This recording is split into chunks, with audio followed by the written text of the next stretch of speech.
Thank you, Bob. To open up with, my name is Neal McNaughten, and this is being recorded at the Holt's Guest Ranch in Taylor Park, just north of Gunnison, on August 3rd, 1986. Time of the day, I guess, is about 2 or 3 o'clock. Bob, with your, oh, and I'd like to express my appreciation to Bob Twitchell for suggesting that we make this tape. It's very thoughtful of him, and he's been very successful at some other occasions here in the park and at the guest ranch, particularly the anniversary of the Tuffleys, which was a rip-roaring success, rain or shine. But Bob, with your permission, since this is the first on videotape that I've done for some years, my kids have been after me to do this on audio tape, oh gosh, for the last 15-20 years. But the first occasion I've had to do it on videotape, I thought maybe it might be just interesting to have some idea of what my association with tape, magnetic tape, has been. It won't take very long. But magnetic tape, you may or may not know, originated in Germany, in Hitler Germany. They had what they called a magnetophone. It was a tape machine, but the tape was paper. It had iron oxide on it. They had no reels or anything of the kind, but they would wind this stuff on a big platter, about 15, 18 inches, one platter, and they'd wind this paper tape on there. But what probably isn't known is that the tape machine was a weapon of war used by the Nazi. The magnetophone was used at the front lines, and they put it on a loudspeaker system, and they played what they called Der Bingo. That's Bing Crosby. And of course they'd play this music in English and try to attract the American boys on the other side of the battle line, very much like Tokyo Rose did in Japan, where she tried to lure the boys into either surrendering or giving up and not fighting anymore. Well, after the war was over, a scientific team went into Germany, and they found 3 of these magnetophone recorders, or magnetic recorders, but I guess they're probably about half the size of a piano, big things. And those 3 recorders, there may have been more, but that was all the scientific group found. Those things found their way back to the United States in parts and pieces, one at a time. One of the machines went to Ampex, which stands for AM Poniatov, and EX stands for excellent. They obtained one of them. 3M had another, and then the third one went to a fellow in New Jersey. Well, I knew all 3 of these fellows. I was intimately acquainted with the tape machine. Bing Crosby actually came into the picture a little later on. He gave Ampex a $60,000 line of credit to build him an audio machine to be used on films. And it was from there, of course, that Ampex grew up in this audio magnetic tape field. And of course they were leaders for a long time. Now, what happened where I got into this thing was that there was no standard. There were no standards for the speed of the tape. There were no standards for the dimensions of the tape, or for what was on the tape, for the oxide on tape. So I was director of engineering at the National Association of Broadcasters, and they the broadcasters and the manufacturers got together and asked me if I would chair a committee to try to standardize this thing, because it was like flopsy, just going everywhere. Nobody could make anything that was any use over midnight. Well, anyhow, after about a year, we came up with a standard for the tape. And these standards have remained in use as clear up to today. The standard actually was a 1/4 inch tape at 7.5 inches per second, and it was accepted and adopted internationally. Now, this is only on audio, but when it came around to video, well, then the same standards were accepted. Not only the speed, but the dimensions of the tape. So I got into it kind of haphazardly. The committee action was good, and I say it's a worldwide standard. Now, a little later on, then of course, Ampex offered me a job to come out and work on the video. All they had was laboratory models. When I got there, they handed me a sack of orders. There was over 100 orders on calling cards, on napkins off of from table napkins, pieces of paper, back of cigarette package, with a $5,000 check attached to each one of them. Well, that sack contained, I guess, probably over $500,000 in checks. And then they gave me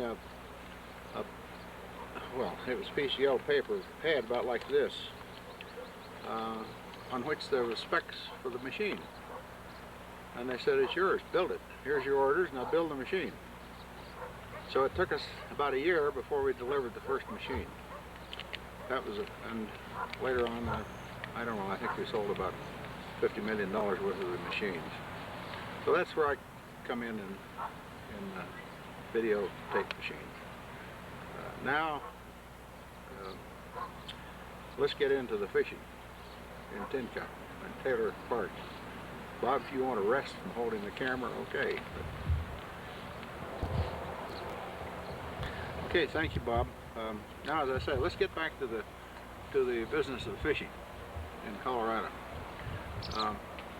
You know, and looking around through some of my pictures and memorabilia of Colorado, I find that my first trip to Colorado was in 1920. I was 9 years old. I came over with an uncle. We had he had a Cadillac, 4-cylinder Cadillac. Came over Monarch Pass. And as we came down Monarch Pass, we got stuck. The roads had no gravel, they had no topping, nothing, it was just mud. And we had to be pulled out by a team of horses. Well, we camped on the Tamichi for 2-3 nights. I didn't fish, I didn't know anything about it. But I was impressed by manfish.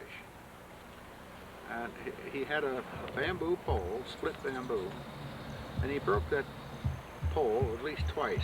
Well, I was so amazed at the way he repaired it, because he had a little alcohol lamp, and he had some wax, and he'd change a ferrule, put it on, and go fishing again in Tamichi. Well, that impressed me a lot. That was my first experience with fishing. But it wasn't until 1927 that 3 of us fellas actually came out to this area to fish.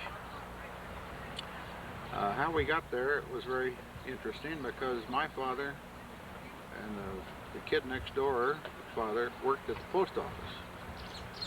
And we knew a fellow by the name of Jess Rogers, who owned a cabin in Tin Cup. He worked at the post office. So that was my introduction to Tin Cup. We came up in a Model T Ford with a Ruxel axle on it. We made it over Monarch Pass. We stayed at Elmer's Ranch, Elmer's Cabins, which is down now where Harmel's is located, at where Spring Creek comes into the Taylor.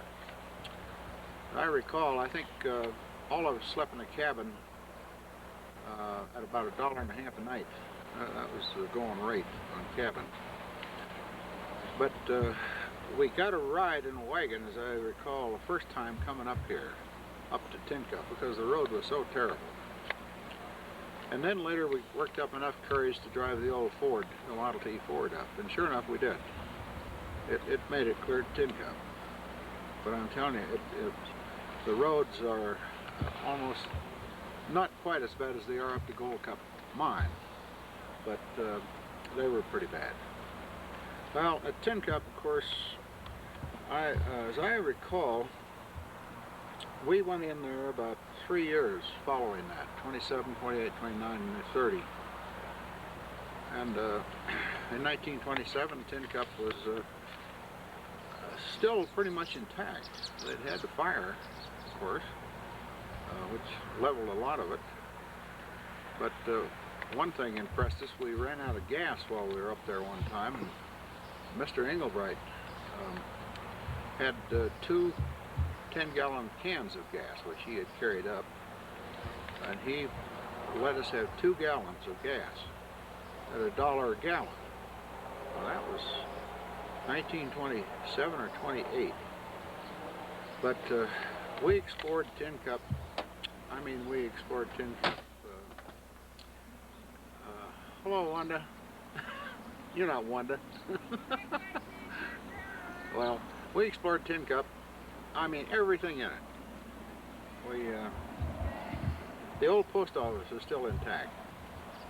The windows, all of the boxes, the keyed boxes, the registration book was still there to show, list registered letters that had been sent out by the people who lived in Tin Cup. And it was just hundreds and hundreds of records. And even today, you can't find even where the old post office is located. I guess vandals just carried the whole thing off.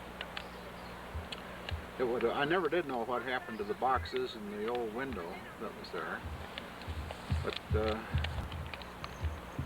we discovered the jail, of course, and there was a pool hall still there in first year up there, and we managed to scrounge up enough cues that still had tips on them, and some balls, and that table still had good enough felt on it to play a game of pool. I don't know, we only found 4 or 5 balls, but not a full set. No cut now. Let's go on. Okay. The people that I recall there in Tin Cup were the old timers, people you know now or have heard of. There's Harrington and Corrigan. Corrigan was he was a grand old man. He treated us kids royally. He had a mine working up in the mountains, and he would take us up there on his Jeep just to play around, look at it. And there was all of this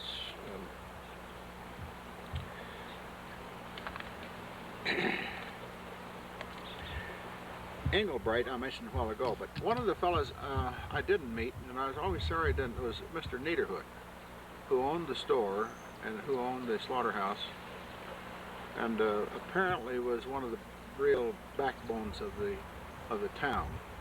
He was always there when something was needed, even money, groceries, making a difference what it was.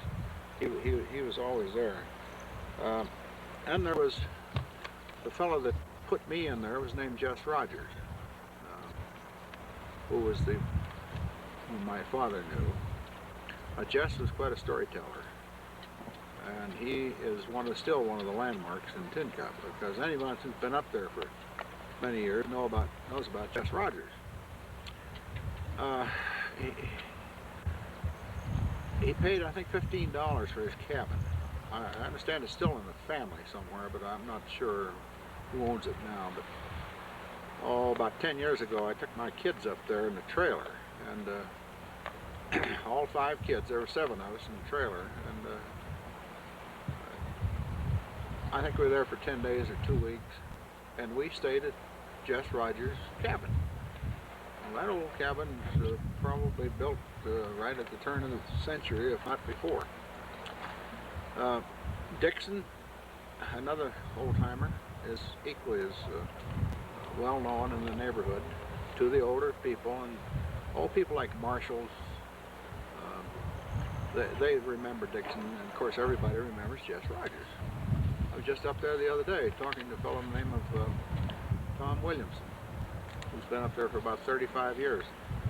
And that was the first name he mentioned, was Jess Rogers. So we were fortunate to be introduced to this area by good fishermen and good people like that. One of the, I tried to account for my other stays in the Tin Cup area, and just fishing area. It's kind of difficult. I may ramble a little bit. Oh, Brian, may ramble a little bit, picking up a little bit of speech here, but we used to also fish the Savoia, which is across around Powderhorn and Cathedral. It's down south of Gunnison, north of Gunnison. We'd fish over there for a while, and then we'd fish over here. One of the interesting things was that I don't recall if there was really any limit on the number of fish back in those early days. There may have been. But a couple of summers we took 2 pickle barrels with us.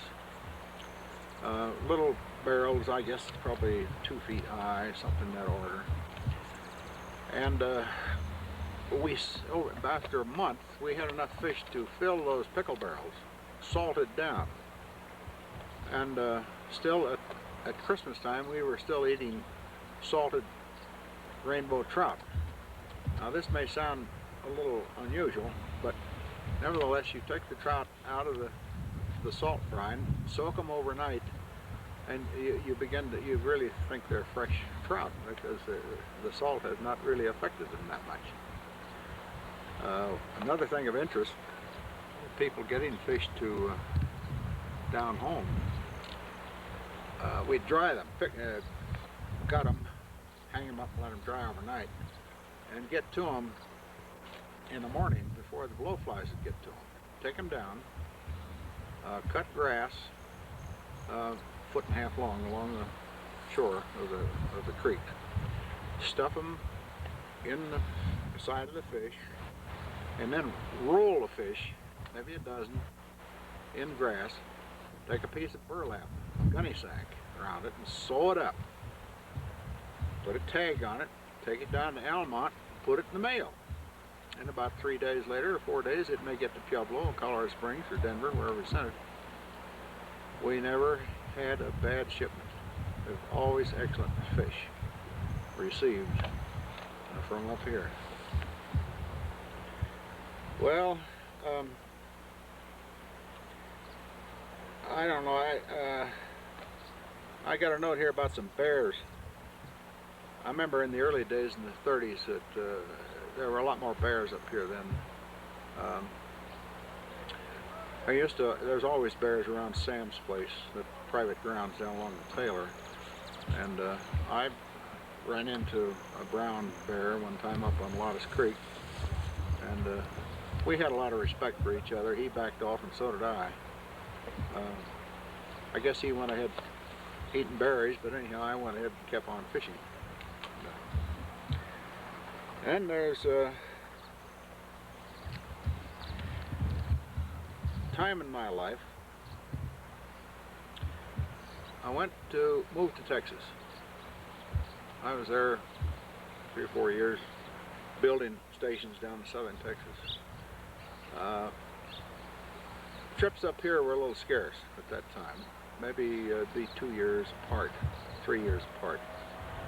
Then I married in Texas and brought my wife up here, introduced her to this country. And then later on, I kept bringing Mother and Dad up to this area. Not only in Tin Cup, but I recall having stayed here at Holt's Gas Ranch, and I'm not too sure at that point who was operating, whether it was Campbell's or Spears. Dad stayed up here a couple of weeks. He's helped me fish in the meadow down back of us here, as you can see. And then I brought my daughter up several times, my older daughter. One interesting thing, at Tin Cup one night, she came down with what seemed to be appendicitis. And it was pretty serious because she was beginning to run temperature quite high. And there was a doctor in camp there from Kansas.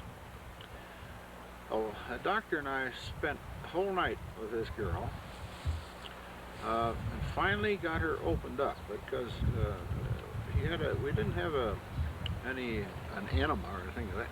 All he had was a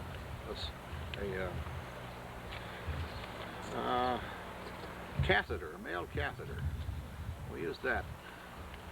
And after about, I guess it must have been 4 or 5 hours, he finally broke through and got her temperature down. But he was afraid we were going to have to operate on that girl right up there because the appendicitis was getting so hot. And getting down to Gunnison would have been a major effort in the middle of the night. I'll tell you, what with those roads. She's never forgotten that, but what the part that bothers me is that I have never, I lost the name of the doctor. I've asked people up in Tin Cup who live there, and I've talked to Eleanor Perry about it, and so help me, I just never come across the name of that doctor because I want to thank you. I thought I was, that bothered me for years. Still does, as a matter of fact. Maybe someday I'll run into it and say thanks. Thank you again, Bob. Well, pick it up from there. That pretty well brings us up to the war years.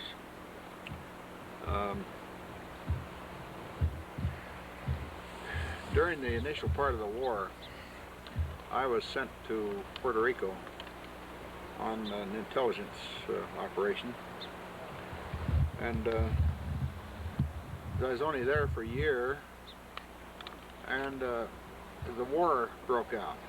I was in the service before Pearl Harbor. I got back to Washington, and I'm on my way to visit my parents in Pueblo, Colorado. Well, I intercepted a message, and the first thing you know, they assigned me to Colorado. Well, that didn't bother me in the least, because the first case I had took me to Leadville, back in the fishing country again. They thought there was spies crawling all over the Climax mine, and so they sent us up there to be sure that there was no radio connection between spies at the mine and anyone else. It wasn't. It was kind of a. I was with, of course, the outfit that was made up of FCC, OSS, ONI, G2, and we were pretty broad, and it's supposed to include FBI. But the FBI didn't know what we were doing in Leadville with a car full of equipment which looked pretty suspicious. Well, our first night in Leadville Hotel,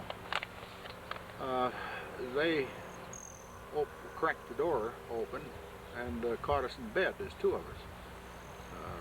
2 men, that is. We'd gone to sleep. But there they were with their pistols. They thought they had caught a couple of counter spies, I guess. And of course, we had a lot of big laughs out of it after we exchanged IDs. But nevertheless, I was back in Colorado where I was fishing again. Then from Colorado, I went to Michigan. That was more fishing country. Boy, fishing up there was great during the war. And then about 1943, they sent me to Washington to start post-war planning.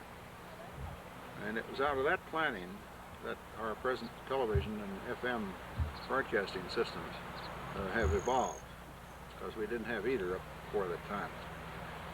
But I guess it's about 1945 that I quit and went to work for the National Association of Broadcasters, and that's where I mentioned earlier had chaired the committee which established the standards for audio and videotape. But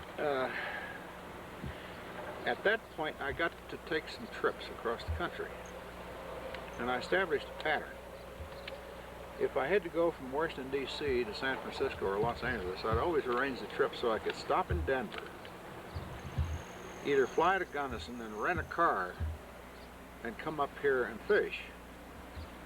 Then what I'd do is go back to Gunnison, fly into Salt Lake City if I was going west, and take a plane from there onto the west coast.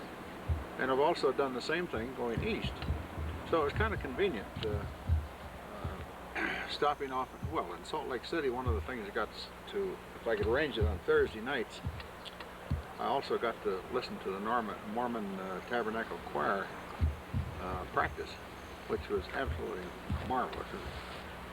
It was worth arranging your trip so you could listen to the choir. Well, during those days is when I brought Mother and Dad out here again, and then I started coming out by myself, and a wife, my second wife, came out a few times.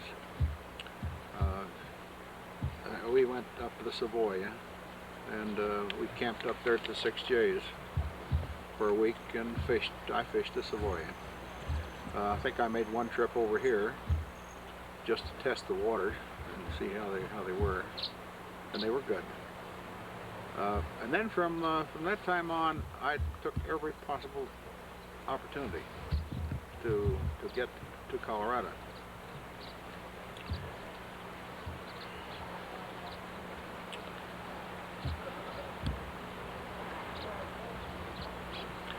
Well, going back now, I see I notice I've got just a bunch of kind of jumbled things here that aren't really progressive in time, but nevertheless of interest.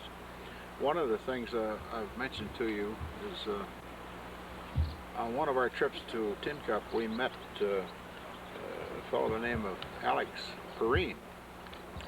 He was the last elected mayor of Tin Cup, elected in 1914, when Tin Cup was still an active city, but running downhill. And he was a very likable guy to talk to. He took us down there into Willow Creek, and well, first of all, he said he couldn't make a living on panning gold, so he took us down and showed us how to pan tungsten. He said he could make more on tungsten down in Willow Creek than he could on gold, and I guess he did. He was doing all right, but he was a great guy. Any guy that would stop long enough to give a couple or three kids that much time, because remember, we were what, 16, 17.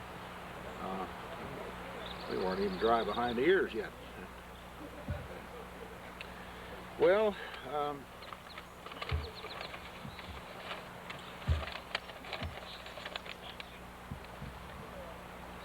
don't know what I'd do in my life if it weren't for yellow paper. One of the, two or three of the things that happened up at Tin Cup. Up above the cemetery are some beaver dams. One little interesting thing,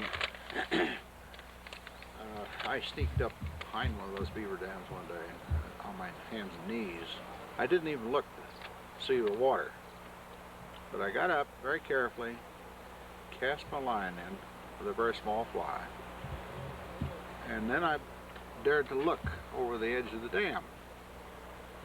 And here was a little beaver, a little baby, about maybe 4 or 5 inches long, chasing my fly. Well, there was a mother beaver, had about 4 or 5 of her, I don't know, we call them kittens, pups, or what, beavers. But I was afraid I was going to catch a beaver, and I almost did, but I jerked the line. I was afraid he really would take a hold of it, and then I wouldn't know what to do with it, except pull it out of his mouth and maybe injure him if I did. But that, another occasion up there was with a bear, a big 300-pound, at least 300-pound black bear, came breathing against the window of my house in my cabin one night. All I could hear was this. Been in bed for about an hour and a half. Got my flashlight out and I showed it through the window, and here this bear was a straddle of the window, one paw on each side of it. And if either paw had hit the window, he'd have been right through it, that's for sure. But I got up, and I was standing with Dixon. Dixon was 70-some years old at the time. And temperature was 18 degrees outside, incidentally. Well, we got up, and we didn't quite know what to do with the bear, whether we should shoot him or try to get rid of him. And we discussed this at some length and decided that if we shot the bear, we didn't quite know how to handle all of what we were going to be left with, to bury or take away. And you know, it took us we decided to go ahead and let the bear get away, but it took us, I guess, 2 or 3 hours to get rid of him, because he turned over the garbage cans, he turned over all of the supplies around the place, and he had a barrel full of tin cans, and he managed to turn those all over. You want to stop? Okay. Okay. Well, finally the bear got away. Or I mean, he went away. He didn't get away. We couldn't get rid of the guy.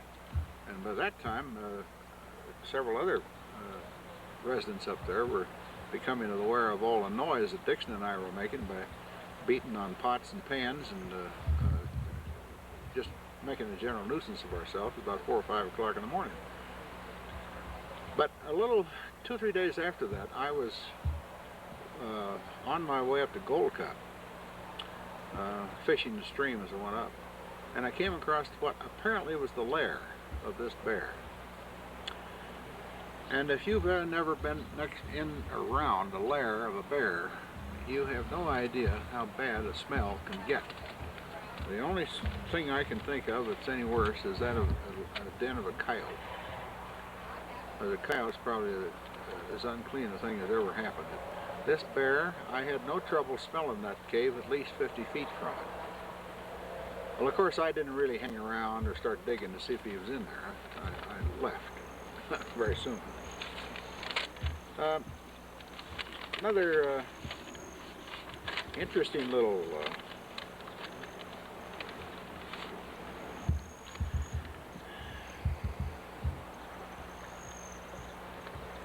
up at Mirror Lake. I guess it was about 1928.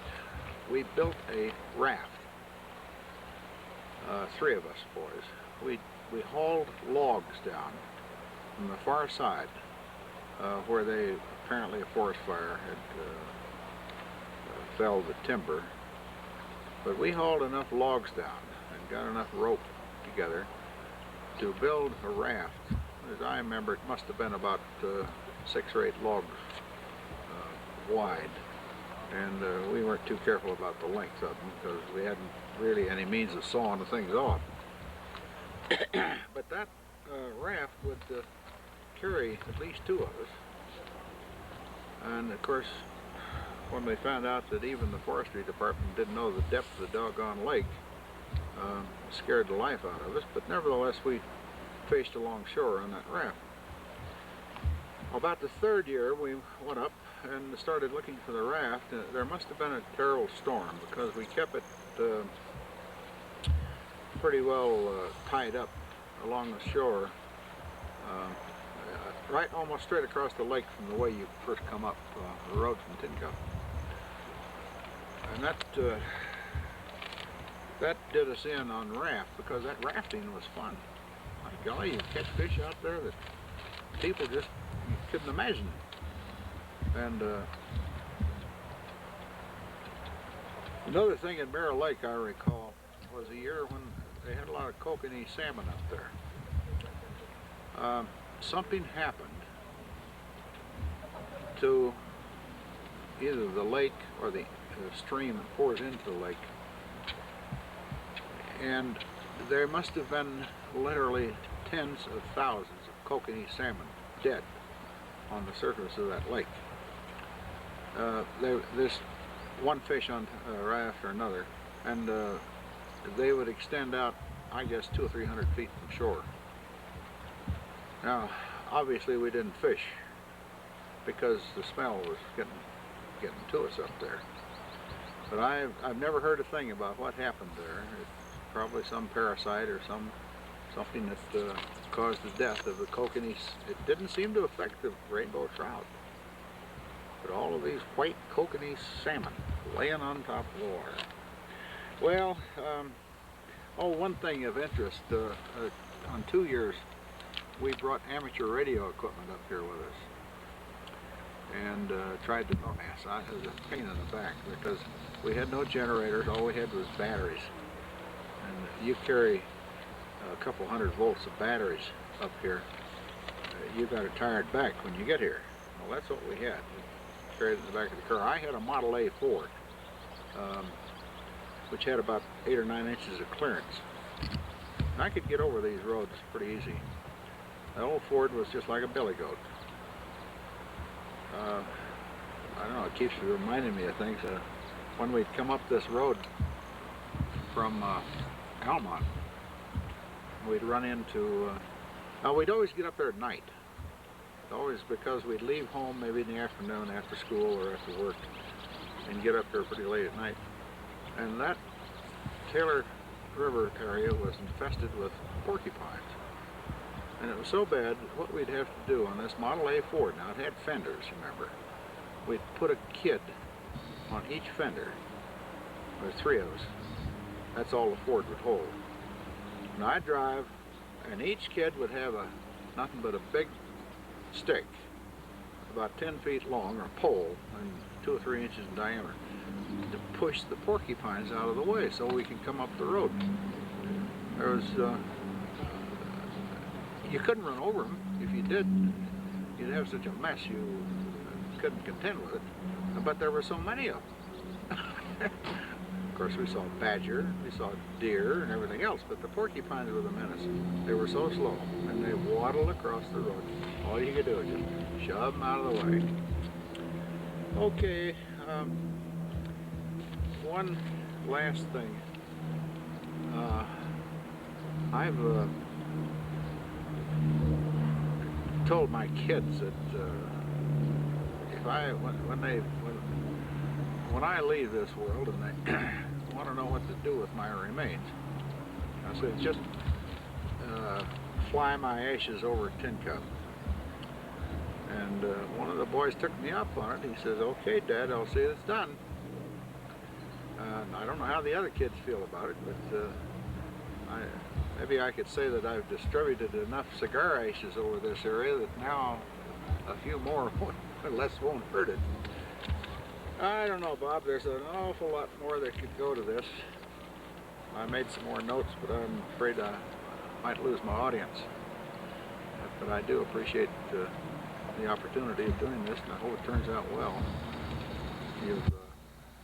I've enjoyed my stay at Holt's and Taylor Park. I always meet the finest friends up here, like the Twitchells from Warren, Kansas, and then of course you can't say enough for Shirley and Don Manning. As I said the other night, they're kind of what makes it worth coming up here. Because I think if Don and Shirley left this place, I'd have a difficult time supporting a good reason to come back up here. I may come up and go fishing, yes, but not at Holt. Maybe it all depends who was running it. But those friendships you don't forget, and they last a long time. I've made a lot of good ones.